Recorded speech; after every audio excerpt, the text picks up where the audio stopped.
News Marathi live, आवाज महाराष्ट्राचा, सत्य, वेगवान, विश्वासार्ह मराठी बातम्या. गांजे पंचक्रोशीतील ग्रामस्थ मंडळ व पारायण कमिटी यांच्या संयुक्त विद्यमाने सुरू असलेल्या अखंड हरिनाम सप्ताह तथा श्री ग्रंथराज ज्ञानेश्वरी सामुदायिक पारायण सोहळ्यात पंचमदिनी आयोजित कीर्तन सेवेत हभप श्रीपाद महाराज सारखळकर सातारा यांनी आपल्या मधुर वाणीतून भक्तिमय विचार मांडले.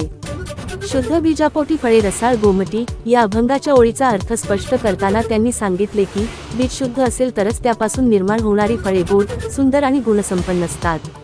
जीवनातही विचार, संस्कार आणि आचरण शुद्ध असेल तरच जीवन फुलते, असे त्यांनी नमूद केले. यावेळी त्यांनी धार्मिक उदाहरणे देत सांगितले की राजा दशरथ व माता कौसल्या यांच्या पोटी प्रभू रामचंद्र अवतरले, तसेच विठ्ठलपंत व रुक्मिणी यांच्या पोटी संत ज्ञानेश्वर, निवृत्तीनाथ, सोपानदेव आणि मुक्ताई यांसारखे महान संत जन्माला आले. अशा महात्म्यांचे जीवन हे सदैव ईश्वरभक्तीत समर्पित असते.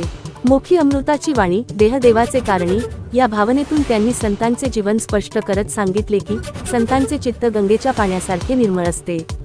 त्यांच्या संगतीत गेल्यानंतर भौतिक, आध्यात्मिक आणि दैविक ताप दूर होतात व जीवनात शांती लाभते. हा सप्ताह हभप तुलजी महाराज देशमुख संस्थापक, विश्वंभर बाबा आध्यात्मिक शिक्षण संस्था मेढा व हभप मच्छिंद्र महाराज सुतार तालुकाध्यक्ष, रामकृष्ण हरी वारकरी संघ महाराष्ट्र राज्य यांच्या मार्गदर्शनाखाली पार पडत आहे. तसेच विश्वंभर बाबा आध्यात्मिक वारकरी शिक्षण संस्था मेढा यांच्या व्यासपीठ नेतृत्वाखाली विविध धार्मिक कार्यक्रमांचे आयोजन करण्यात आले आहे.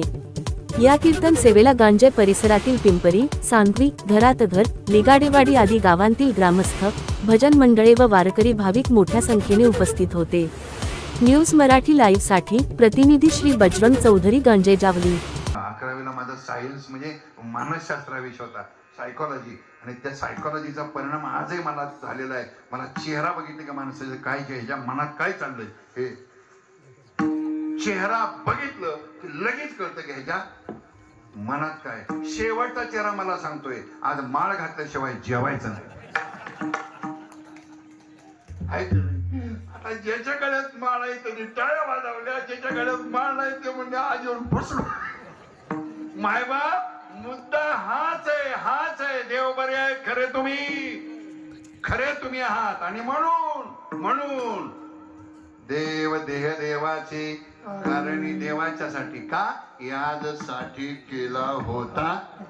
देवाची करणी शेवटचा दिवस गोडवावा देहाची कारणी नुसतं नाही, चित्त जैसे देवा